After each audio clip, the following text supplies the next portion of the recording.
Everyone, कैसे हैं आप सब। स्वागत है आपका हमारे यूट्यूब चैनल माविन मैथ्स पे। आज जो है हम वो एक मैथ का एक नया चैप्टर स्टार्ट करेंगे जिसका नाम होगा ratio and proportion. Ratio and proportion के क्वेश्चन अर्थमेटिक में बहुत ही ज़्यादा आते हैं और रेशियो से क्वेश्चन करना बहुत ही आसान हो जाता है। तो हम रेशियो के बारे में कुछ सीखेंगे जिसकी वजह से हम क्वेश्चन को आसानी से कर सकेंगे।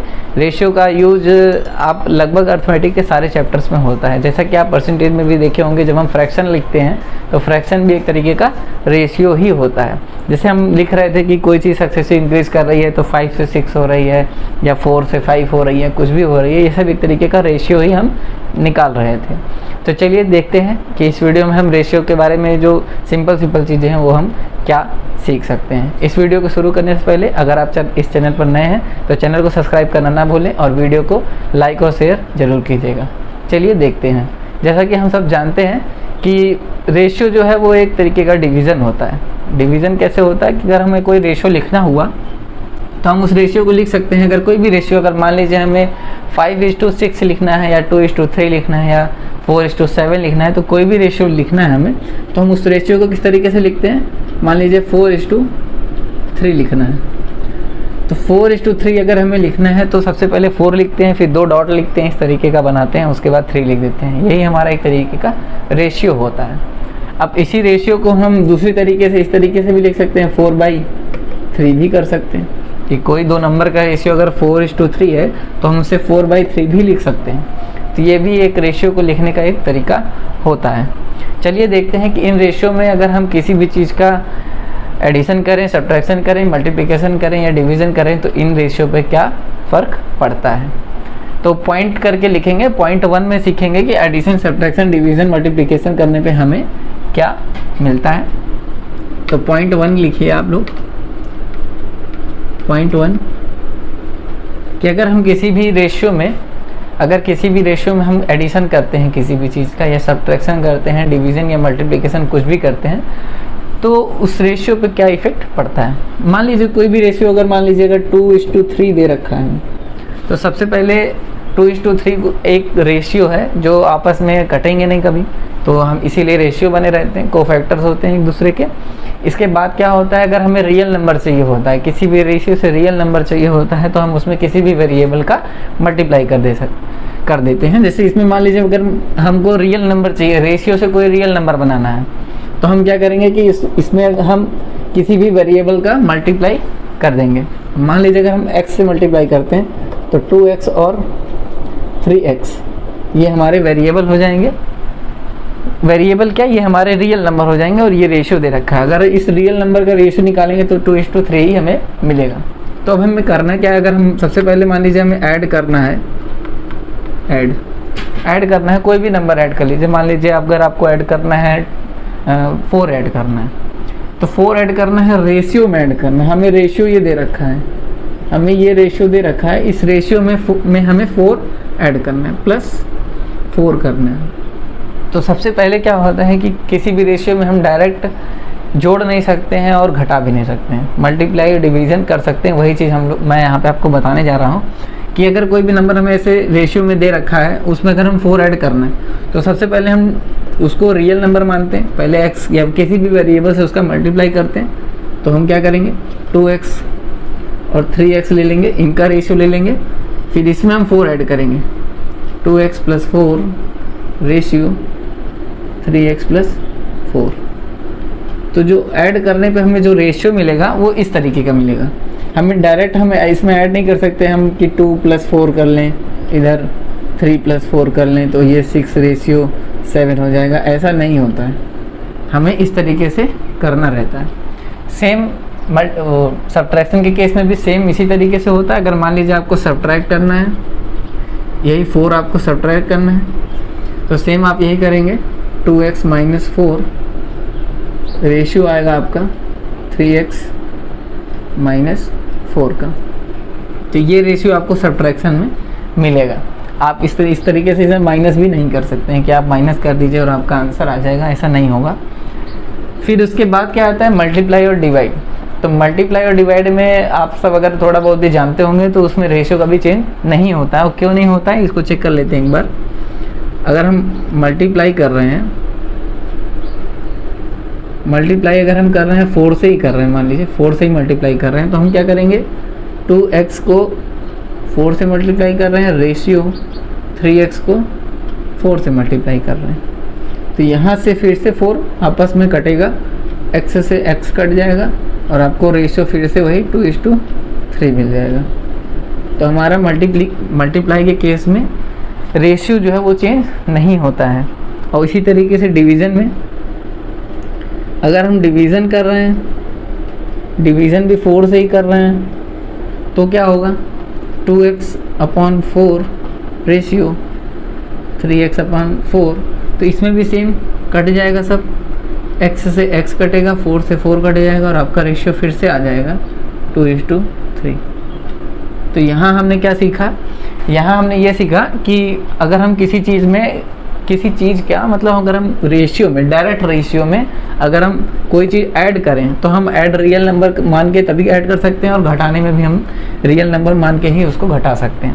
पर अगर हम मल्टीप्लाई और डिवीज़न के केस में देखें तो हम किसी भी नंबर का रेशियो में मल्टीप्लाई करें या डिवाइड करें तो उस रेशियो पे कोई भी फ़र्क नहीं पड़ता है, वो सेम टू सेम रहता है। तो पहले पॉइंट में इतना ही था कि मल्टीप्लाई, डिवीज़न, सब्ट्रैक्शन, एडिशन करने पे हमें रेशियो में क्या फ़र्क आता है, तो ये चीज़ें होती हैं। अब पॉइंट नंबर 2 क्या है, चलिए वो देखते हैं। तो पॉइंट नंबर जो 2 है वो हमारा ये कहता है कि हम ये कहते हैं कि जैसे मान लीजिए अगर हमें कोई रेशियो दे रखा है इस तरीके का कि A रेशियो B जो है वो 2:7 है और B रेशियो C जो है वो 5:6 है। अब इस तरीके का क्वेश्चन में हमसे पूछता क्या है कि हमें डायरेक्ट बताना होता है कि A ratio B ratio C जो है वो कितना है। क्वेश्चन इस तरीके का डायरेक्ट भी आ सकता है कि इस तरीके का रेशियो देगा, आपसे ये पूछेगा, या फिर आपको वर्ड प्रॉब्लम करके बेस बनाएगा आपको, वो ऐसा क्वेश्चन जैसा भी रहेगा उस तरीके में आपको ये पूछ सकता है। तो हमें इस तरीके क्वेश्चन को कैसे करना होता है, देखिए बी दोनों में सेम है। सबसे पहले कॉमन चेक करते हैं कि कॉमन क्या है, रेशियो में जो कॉमन हो। यहाँ पे देखिए ए बी है और बी और सी है, तो दोनों रेशियो में बी जो है वो कॉमन है। तो जो बी का रेशियो है दोनों में, ये देखिए 5 है, इधर 7 है, तो हमको ये चीज़ सेम करनी होती है। सेम अगर आप कर देंगे तो आपका ए बी सी जो है वो डायरेक्ट मिल जाएगा।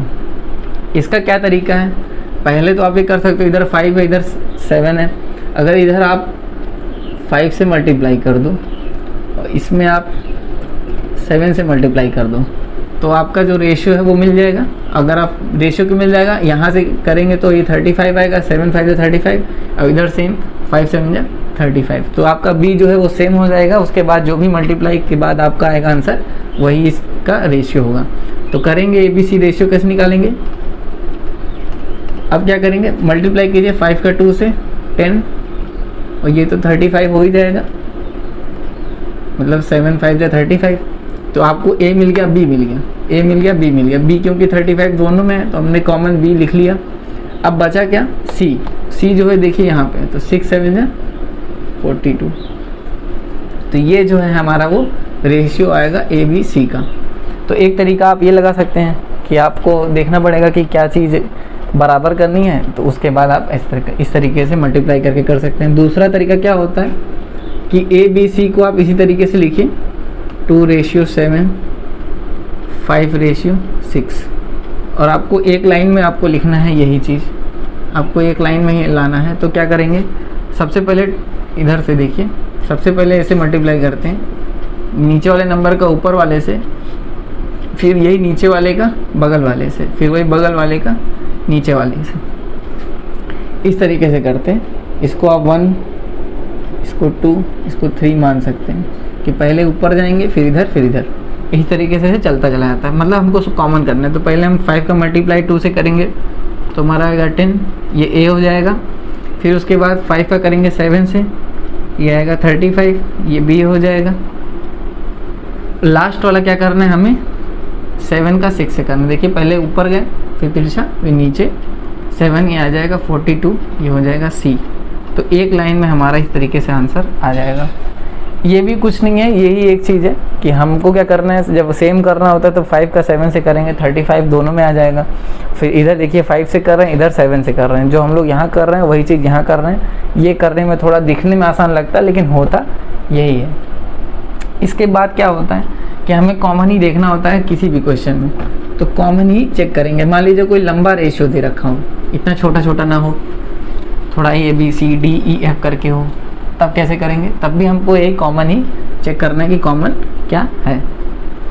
मान लीजिए दे रखा है A ratio, B ratio, C ratio, D जो है वो हमको दे रखा है 2, 3, 4 एंड 5, और साथ में C और D का रेशियो हमें मान लीजिए D, E और F दे रखा है, DEF। अब इसमें क्या करना है? DEF हमें दे रखा है 15, 13 और 14, इस तरीके का दे रखा है। तो अब हमसे पूछ क्या रहा है कि इन सब का रेशियो एक साथ बताइए। इसका मतलब A ratio, B ratio, C ratio, D ratio, E ratio and F, ये कितना होगा? इस टोटल का रेशियो हमको बताना है और ये दे रखा है। तो मैंने क्या कहा था, अभी हमने पिछले क्वेश्चन में यही सीखा था कि जो सेम हो उसको सेम बनाना है। तो देखिए इसमें इस वाले रेशियो में D है, इसमें भी D है, तो D जो है वो दोनों में कॉमन है। इसमें D की वैल्यू 5 है, इसमें D की वैल्यू 15 है। तो हम क्या करेंगे कि D को सेम करेंगे। यहाँ अगर हम 3 से मल्टीप्लाई कर दें इधर पूरे में, तो हमें मिल जाएगा 15, और इधर 15 मिलेगा, तो जितना भी ये होगा वो इसके इक्वल ही आएगा, यानी D हमारा सेम होगा। तो आप डायरेक्ट इससे लिख सकते हो यहाँ के बाद कि 6 आएगा, 3 का मल्टीप्लाई 2 से, 3 का मल्टीप्लाई 3 से 9, 3 का मल्टीप्लाई 4 से 12, और ये हमारा 15 है ही है। उसके बाद ये जो दे रखा है वो हम डायरेक्ट लिख लेंगे। तो ये चीज़ें है हमारा ABCDEF, इतना एक लाइन में ऐसे आप कर सकते हो। आपको क्या करना है, केवल कॉमन को सेम करना है। अब इसी तरीके को आप उसमें भी लगा सकते हो जो आपने यूज किया है। अभी जो हम लोग कर रहे थे, ये जो ऐसे ऐसे वाला जो था जिसमें हम लोग ये वाला लगा रहे थे, उस तरीके से भी कर सकते हैं, उस तरीके में भी। लेकिन प्रॉब्लम क्या है कि अगर आप डायरेक्ट करोगे इसमें तो आपका डायरेक्ट आंसर आ जाएगा, क्योंकि यहाँ पे 15 करेंगे बस, उसके बाद आपका आंसर। इसमें करने में थोड़ा आप कैलकुलेटिव बन जाएगा। तो आप ऐसे क्वेश्चन को इसी तरीके से कीजिएगा। और एग्ज़ाम में कभी भी क्वेश्चन आए तो आपको ये भी नहीं करना है। एग्ज़ाम में कभी भी क्वेश्चन आएगा तो आपको ये भी नहीं करना है। एग्ज़ाम में आपको सीधा देखना है, अगर आपसे ये पूछेगा तो आपको केवल ऑप्शंस चेक करने हैं, ऑप्शन के थ्रू कीजिएगा। किसी भी ऑप्शन में ऐसा दे रखा होगा कि AB का, आपको एक एक करके रेशियो चेक करना है। सारे ऑप्शन चेक कीजिएगा AB का रेशियो सेम है कि नहीं। जैसे 2:3 है, इसमें 2:3 है, सही है। फिर आप BC का देखिए 3:4, 3:4 सही है। फिर 4:5, 4:5 ये भी सही है। फिर उसके बाद D में देखिए 15:13, 15:13, 13:14, 13:14, यानी कि यही जो है हमारा आंसर होगा। इस तरीके से सारे ऑप्शन को चेक करेंगे। ऑप्शन मेथड ऐसे क्वेश्चन में ज़्यादा इजी पड़ता है। इसके बाद क्या है, इसके बाद मान लीजिए अगर अलग अलग दे रखा हो, अभी तो आप डायरेक्ट मल्टीप्लाई करके कर सकते हैं, लेकिन अगर अलग अलग दे रखा होगा तो कैसे करेंगे? अलग अलग का मेरा मतलब है जैसे 15 की जगह कुछ और नंबर दे दे। यहाँ पे मान लीजिए 1:2, 2:3, 3:4 है, और यहाँ आपको दे रखा है 5:6। अब यहाँ पे आप डायरेक्ट नहीं कर सकते हैं, क्योंकि D देखिए यहाँ पे तो 5 है, यहाँ तो 4 है। तो हम इसको दो तरीके से कर सकते हैं। एक तो सेम जो मैंने पहले बताया था कि आप क्या कीजिए, ये वाला मेथड जो था, इसको कैसे लगाएंगे वो भी मैं आपको बताऊंगा, और बाकी आप सेम कर सकते हैं। अगर आप इसमें 5 से मल्टीप्लाई कर दीजिए और इसमें 4 से कर दीजिए, तो आपको जो रेशियो आएगा वो मिल जाएगा। करके देख लेते हैं एक बार। तो आपका क्या आएगा, ABCD का रेशियो, ABCD और E का रेशियो। यहाँ से शुरू करेंगे। A की वैल्यू यहाँ 5 से मल्टीप्लाई होगी तो 5, इधर 10, इधर 15, 20, ये D है। तो यहाँ D जो है यहाँ पे 20 आ रहा है, इसके बाद यहाँ पे 24। तो ये जो है हमारा ABCDE का रेशियो आ जाएगा। इसके बाद क्या करना है, इसके बाद अगर वो वाला जो मेथड था मैंने बताया था उसको भी आप कीजिए इस तरीके से, सेम लिखिए 4। उसके बाद जो कॉमन है, कॉमन क्या है 5:6। तो इसमें इसको भी हम एक लाइन में इस तरीके से लिख सकते हैं कि जो कॉमन है उसमें सबका मल्टीप्लाई करेंगे। जो ऊपर दे रखा है, मतलब जो भी हम कॉमन लेंगे तो ऊपर जितने भी नंबर हैं सबका मल्टीप्लाई पहले कॉमन यानी 5 से करेंगे। ये 5 जो है हमारा कॉमन है, तो एक बार 5 का मल्टीप्लाई 1 से यानी 5, फिर 5 का मल्टीप्लाई 2 से 10, 5 का मल्टीप्लाई 3 से 15, 5 का मल्टीप्लाई 4 से 20। जब ऊपर वाले सारे नंबर का जब मल्टीप्लाई आप कर लेंगे आपको ये मिल जाएगा। 4 नंबर हैं तो देखिए 4 नंबर आपको मिल चुके हैं। तो लास्ट वाला जो रहेगा उसका आप इस वाले से कीजिए। लास्ट वाले का लास्ट वाले के साथ करते हैं तो ये आता है 24। तो इस तरीके से भी आप एक लाइन में जो आंसर आप ऐसे निकालेंगे एक लाइन में इस तरीके से भी निकाल सकते हैं। तो पॉइंट 2 में इतना ही था। पॉइंट 3 देखते हैं। पॉइंट 3 जो है हमारा वो ये है, CND रूल क्या कहता है कि मान लीजिए अगर A/B C/D के इक्वल है, A/B इक्वल है C/D के। अगर हम इसमें +1 करें, 1 ऐड कर रहे हैं सिर्फ, +1 करेंगे तो आएगा कितना, A/B +1 इक्वल C/D +1। ये तो हम कर ही सकते हैं। इसके बाद क्या करेंगे, इसके बाद इसको ऐड कीजिए तो A + B/B इक्वल आएगा C + D/D के। इसको हम मान लेते हैं इक्वेशन 1 मान लिया। अगर हम इसी तरीके से +1 की जगह +-1 करें, मतलब इसमें प्लस किया एक बार माइनस करके चेक करते हैं तो A/B -1 इक्वल C/D -1। फिर क्या करेंगे, माइनस करेंगे, A - B/B इक्वल होगा C - D/D के। और अगर हम इसको इक्वेशन 2 मान लें, ये इक्वेशन 1 है हमारी, ये इक्वेशन 2 है, तो हम इक्वेशन 1 को डिवाइड करें इक्वेशन 2 से, फिर हमारा आएगा क्या, इक्वेशन 1 को इक्वेशन 2 से डिवाइड करने पर हमें मिलता है A + B upon A - B equal C + D upon C - D। तो यही जो है वो हमारा CND रूल है। इसका क्या मतलब है कि अगर हमें ये रेशियो दे रखा है तो हम इसको डायरेक्ट लिख सकते हैं। अब जैसे A/B और C/D दे रखा है तो हम इस तरीके से इसको लिख सकते हैं। तो इसका कहने का मतलब क्या है, अब मैं इसको मिटा रहा हूँ, आप इसको लिख लीजिएगा, उसके बाद मैं बताता हूँ कि क्या इसका कहने का क्या मतलब है। कि अगर ये A/B और B/C दे रखा होगा तो हम इसको कैसे यूज करेंगे। अगर हमें A/B और इक्वल C/D दे रखा होगा तो हम इसको A + B A - B इधर C + D और C - D लिख सकते हैं। इसको हम डायरेक्ट इसके इक्वल लिख सकते हैं, इसके इक्वल हम ये लिख सकते हैं। और आगे क्या कर सकते हैं, सेम यही A + B/B भी कर सकते हैं, C + D/D भी कर सकते हैं। मतलब इसी को हम A + B/B भी कर सकते हैं, C + D/D भी कर सकते हैं, ये भी कर सकते हैं। जैसा भी हम लोग 1 ऐड किया था, और जब 1 ऐड किया तो माइनस वाला भी आ सकता है कि A - B/B कर सकते हैं और C - D/D भी कर सकते हैं। तो हम इस रेशियो को इतने तरीके 3 तरीके से लिख सकते हैं। पहला तरीका, दूसरा तरीका और तीसरा तरीका। इन 3 तरीके से हम इस चीज़ को लिख सकते हैं। अब क्वेश्चन में हम किस तरीके से अप्लाई करेंगे, सबसे ज़्यादा CND के जो क्वेश्चन है वो अलजेब्रा में यूज होता है। तो जब हम अलजेब्रा पढ़ेंगे तो अलजेब्रा के क्वेश्चन CND रूल से काफ़ी जो होंगे हम उस तरीके से करेंगे। इस वीडियो में इतना ही। आगे वाले जो पॉइंट्स हैं मैं अगली वीडियो में बताऊंगा। Thank you for watching Mavin maths.